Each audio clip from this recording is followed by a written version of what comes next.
नहीं नहीं, पहले उसके टॉपिक, पहले थ्योरम्स और फिर उसके टॉपिक।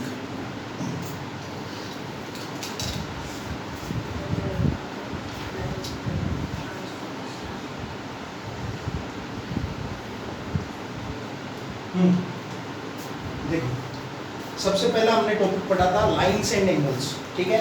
अभी हमको पढ़ना पैरेलल लाइंस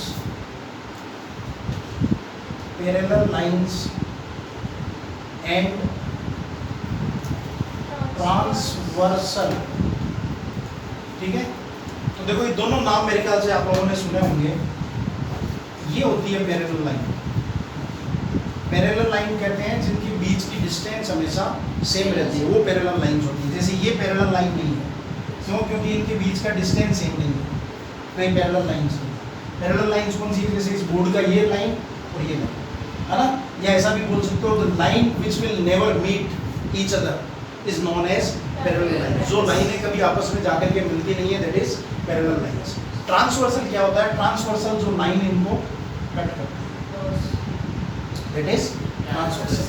अब ये जब पैरेलल लाइंस और ये ट्रांसवर्सल कटती है तो बहुत तरीके के एंगल बनते हैं, तो वो एंगल हमको समझने हैं। तो देखो कौन कौन से एंगल है, ये वाला और ये वाला, या इधर वाला या इधर वाला, ये होते हैं कोरस्पॉन्डिंग एंगल्स, ठीक है। पहले तो आप समझो कि एंगल क्या होते हैं, फिर कब बराबर होते हैं कब नहीं होते वो हम बाद में देखेंगे।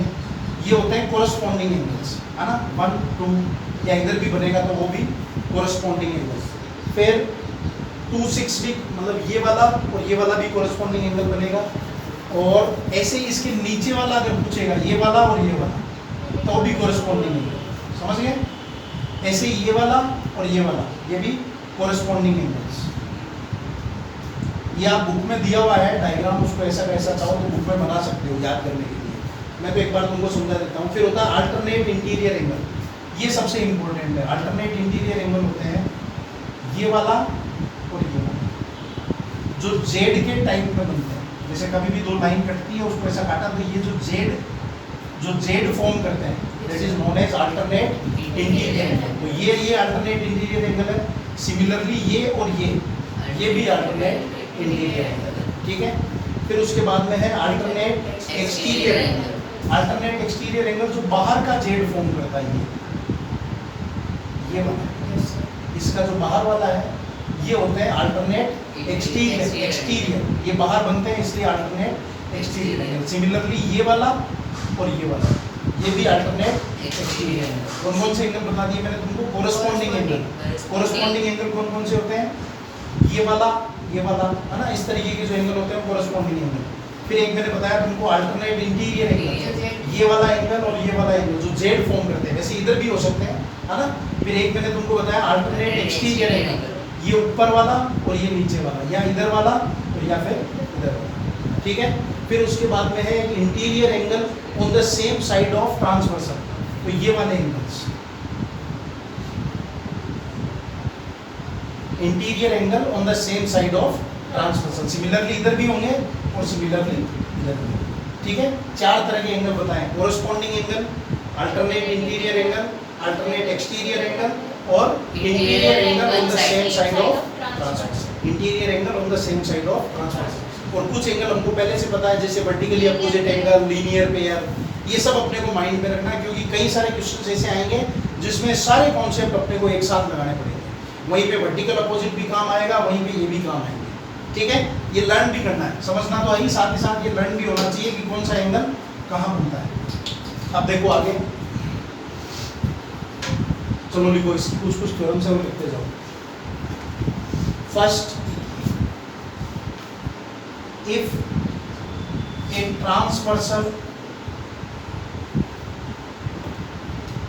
transversal intersect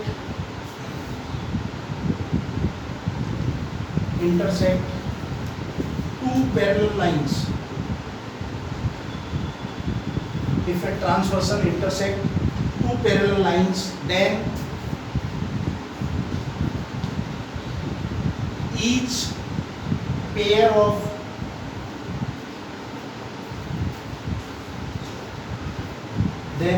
pair of corresponding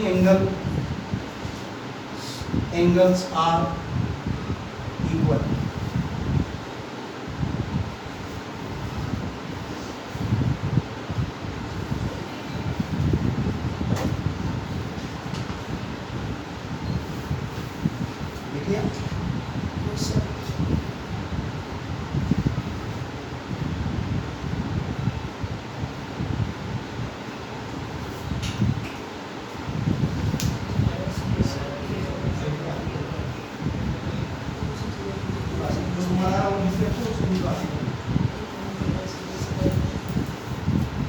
लिखा? सेकेंड लिखो। हाँ अब सुनो एक बात, एक मिनट सुन लो। ये क्या लिखा मैंने, अगर कोई ट्रांसवर्सल दो पैरेलल लाइंस को कट कर रही है, जैसे जो अभी मैंने पहले बताया था, उसमें ऐसा जरूरी नहीं है कि पैरेलल लाइंस हो, वो तो जैसे कोई भी लाइन है, जैसे ऐसी लाइन है, इसको भी अगर ट्रांसवर्सल कट कर रही है तो ये वाला और ये वाला एंगल होगा तो कोरस्पॉन्डिंग एंगल ही। बट इसमें इसने कंडीशन लगा दी कि अगर ये दोनों लाइनें पैरेलल है उस केस में ये वाला एंगल और ये वाला एंगल बराबर होगा। बट वो बराबर नहीं होगा अगर लाइनें पैरेलल नहीं है तो। समझ गए बात को? तो पहले हमने ये सीखा कि एंगल होता क्या है।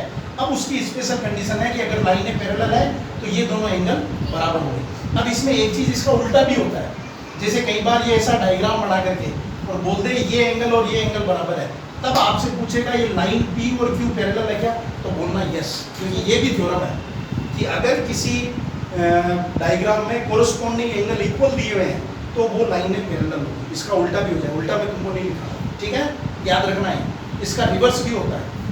सेकेंड लिखो, if a transversal intersect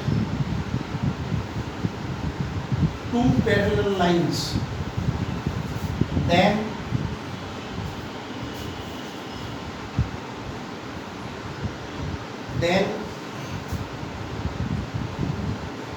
pair of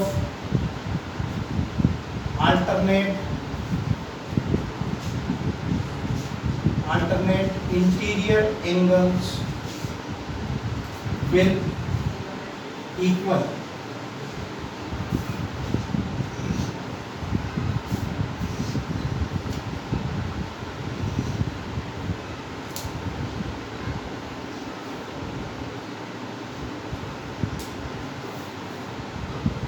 ठीक है। फिर सिमिलरली इसका भी रिवर्स होगा। अगर किसी में ये वाला एंगल और ये वाला एंगल 1 और 2 ये बराबर दे दिया तो इसका मतलब ये दोनों लाइनें पैरेलल भी होगी, और अगर पैरेलल है तो अल्टरनेट इंटीरियर एंगल बराबर भी होगा। इसका मतलब पैरेलल लाइन होती है तब कोरस्पॉन्डिंग एंगल भी बराबर होते हैं और अल्टरनेट इंटीरियर एंगल भी बराबर होते हैं। अगला लिखो, if a transversal intersect two parallel lines, then sum of interior angle on same side of transversal will be supplementary, या बोल सकते हो 180।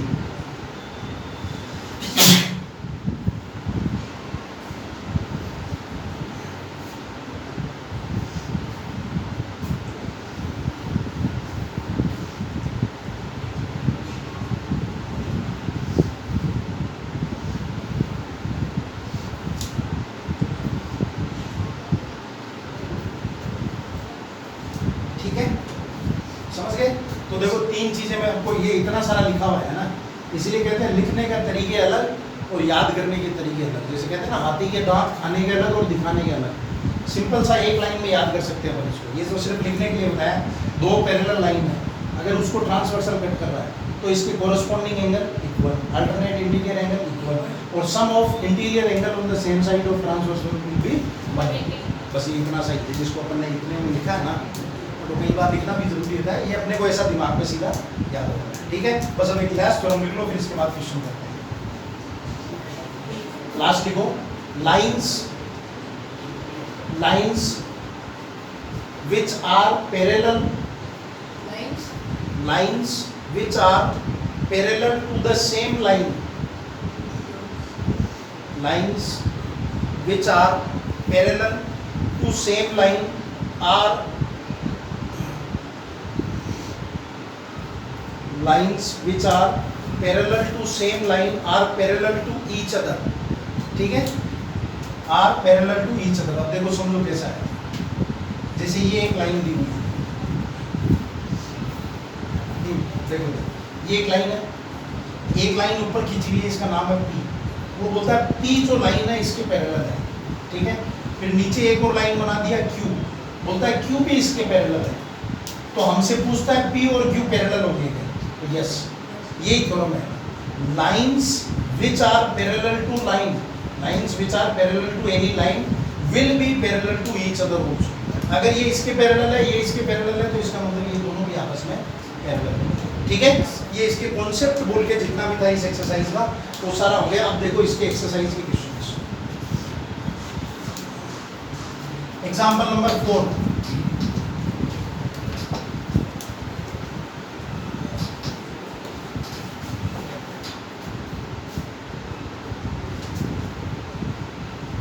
देखो एग्जांपल नंबर 4 में डायग्राम दिया हुआ आपको, दो लाइन है P Q and R S.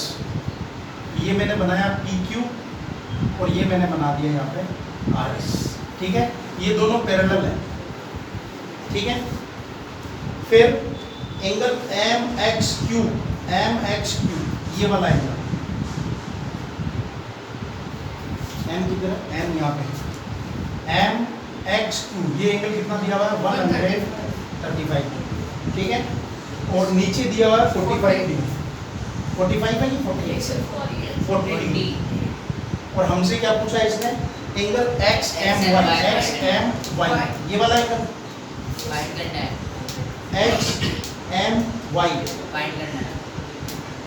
नहीं एक्स एम वाई कौन सा, इंटीरियर की एक्सटीरियर,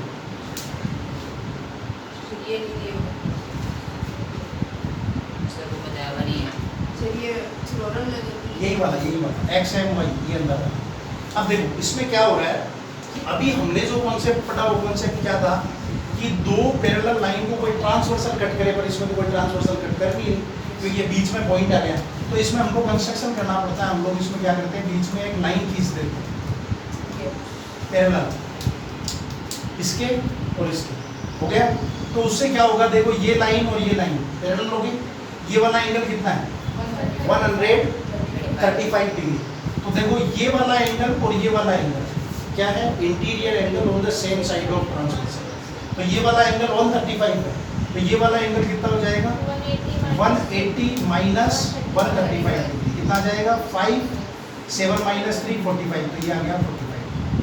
फिर ये वाली लाइन और ये वाली लाइन भी पैरेलल है, तो ये 40 डिग्री है, तो ये भी 40 डिग्री होगा। क्यों, alternate interior angle, alternate interior angle बन रहा है ना, देखो ये वाला और ये वाला, ये वाला और ये वाला अल्टरनेट इंटीरियर। सर तो इसमें ये वाला साइड तो 45 हो सकता है ना, कौन सा नीचे वाला 45 के नीचे वाला भी तो 45 हो सकता है ना। क्यों, 40 दे रखा है, बाइसेप्ट थोड़ी है, बाइसेप्ट कहाँ लिखा हुआ है, वो नहीं सर, हाँ। ये ना वहाँ पे ऊपर 135 डिग्री है, हाँ और ये वाला भी 135 होएगा, कौन सा वाला, 40 के इधर वाला, ये वाला, बाय बाय, ये हाँ। ये हाँ। नहीं इनका कोई कनेक्शन ही नहीं बन रहा ना। तो उधर तो सेम है ना।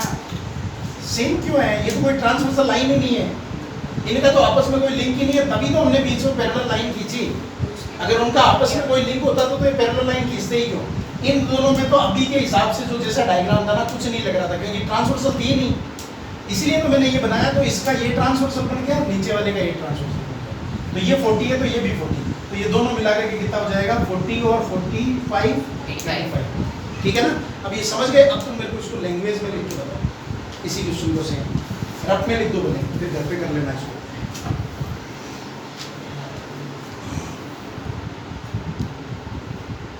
देखो एग्जाम्पल नंबर 6, वही सारे कॉन्सेप्ट काम आएंगे, parallel line, transversal, alternate interior angle, ये सब। देखो पहले समझा करो क्वेश्चन को, आंसर की तरफ तो देखो ही मत। A B parallel C D, A B parallel C D parallel E F, कुल मिला के 3 लाइनें, तीनों पैरेलल है। तो मैं 3 लाइन बना देता हूँ, ए बी सी डी और ई एफ। इनके नाम हो गए A B C D E और एफ, ठीक है। फिर उसके बाद में लिखा ई ए परपेंडिकुलर टू ए बी, ई ए ये लाइन परपेंडिकुलर है, ठीक है, ये मैंने बना दिया ई ए।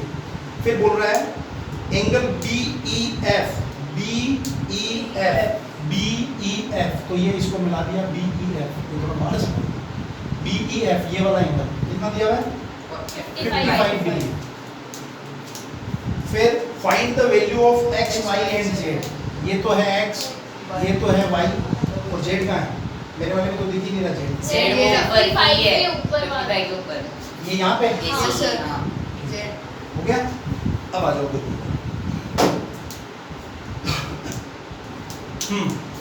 ये लाइन और ये लाइन तीनों तो पैरेलल। Yes sir. एक काम तो ये हो गया, तो इसका मतलब ये ट्रांसवर्सल हो गई और ये भी एक ट्रांसवर्सल हो गई। जरूरी नहीं है कि ट्रांसवर्सल हमेशा टेढ़ी हो, नाम थोड़ा सा टेढ़ा है इसलिए तीनों को कट होना चाहिए तो वो ट्रांसवर्सल ही होती है। अब इसमें हमको इन्फॉर्मेशन क्या क्या दी है? यहाँ पे 90 डिग्री, यहाँ पे 55 डिग्री, इतनी इन्फॉर्मेशन है। Yes sir. अब हमको निकालने x, y और z। तो देखो सबसे पहली बात तो ये EF हम इसको लिखेंगे, EF जो है वो पैरेलल है CD के, EF पैरेलल है CD के एंड DE ट्रांसवर्सल। इसमें कोई दिक्कत? ये दोनों और ये ट्रांसवर्सल है। तो देखो ये वाला एंगल और ये वाला angle, interior angle on the same side of transversal होगा। ये देखो आड़ा, इसको अगर ऐसा खड़ा करोगे तो ये दो लाइनें हैं, इसको ये कट कर रहा है, तो इन दोनों का interior angle on the same side of transversal ही होगा। क्यों? एक बड़ा और एक छोटा है। ऐसे अगर देखा जाए तो एंगल y ऐसे मतलब 90 से ज़्यादा लग रहा है। उससे Y वाला। नहीं प्रैक्टिकली तो ज़्यादा लग रहा है, बट आंसर तो y का शायद बड़ा ही है। तेरा y की वैल्यू आ रही है 125 डिग्री, तो ये प्रैक्टिकली बनाने में गड़बड़ है ना। मतलब अभी हमने कुछ नाप से थोड़ी बढ़ाया मेजरमेंट से, तो अपन ने ऐसी सिंपल रफ लाइनें खींची है, बट कॉन्सेप्ट तो वही है ना। ये दो ट्रांसवर्सल है और ये एक वो है, तो ये क्या हो जाएगी? Interior angle on the same side of transversal, और ये क्या था? दोनों का सम कितना होता है? 180 डिग्री। तो हम लिखेंगे एंगल y प्लस इस एंगल का नाम FBEF is equal to 180 degree. अब y की वैल्यू कितनी है? 55 डिग्री और प्लस एंगल BEF, y तो निकाल लो। तो ये हो जाएगा angle y plus 55 is equal to 180 degree. तो y की वैल्यू कितनी आ जाएगी? 180 माइनस 55 तो कितना हो जाएगा? 125। ये आ गया y। अब देखो y और x बराबर है, क्यों? कौन से एंगल है ये? कोरस्पॉन्डिंग है ना। ये मैंने देखो बताया था, ये ऐसी लाइन अगर इधर कट होते हैं तो ये ऊपर और ये ऊपर, इधर वाला ऊपर और इधर वाला ऊपर, तो ये दोनों कोरस्पॉन्डिंग एंगल। तो फिर हम लिख देंगे angle x is equal to angle y, यहाँ पे कारण आ जाएगा कोरस्पॉन्डिंग एंगल। तो y 125 आ गया, तो angle x is equal to कितना आ जाएगा? 125 डिग्री बराबर। क्या? 45 बोला। 125, हाँ ठीक है। x is equal to 125 degree. तो देखो ये आ गया, ये आ गया। अब सिर्फ क्या निकालना हमको? z। तो z का सोचो कैसे हो सकता है?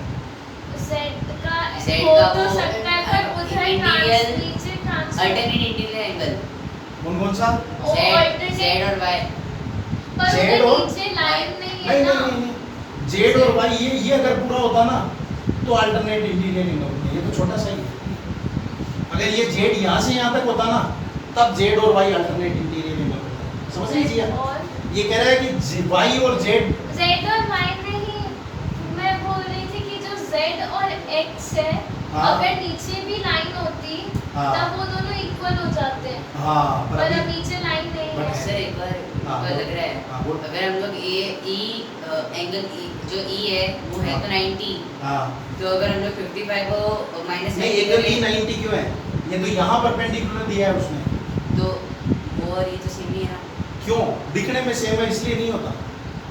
इसमें तो दिखने दिया हुआ है ना एंगल ये दिया हुआ ये यहाँ परपेंडिकुलर है, वहां से परपेंडिकुलर है, ऐसा कोई जरूरी नहीं है। देखो इसका कारण ये होगा AB और EF दोनों लाइनें पैरेलल है और ये क्या है? ट्रांसवर्सल है। तो ये इसका सम और इसका सम पूरे का कितना होगा? 180 डिग्री। देखो ये दो लाइनें सीधी, ये ऐसा है, ये एंगल है 90 डिग्री और ये एंगल क्या है? Alternate interior angle on the same side of transversal. तो ये पूरा एंगल यहाँ से यहाँ तक कितना आ जाएगा? 90 डिग्री। समझे? दिखाना पड़ेगा आपको। फिर 90 डिग्री में से 55 माइनस कर दो तो z आ जाएगा 40 35 डिग्री। समझ गए? मतलब मेरा करना राइट था। तू इसको देखने से बोल रहा था, बट ये हमको दिखाना पड़ेगा। इसमें ये लिखना, ये वाला एंगल और ये कंप्लीट एंगल, ये दोनों क्या है, और interior angle on the same side of transverse. तो ये 90 है तो ये भी 90 होगा, ये पूरा 90 होगा तो इसमें से 55 माइनस कर दो तो जेड की वैल्यू आ जाएगी। ठीक है ना? ये सब अब इसको आपको विथ लैंग्वेज नोटबुक में करना है। ठीक है?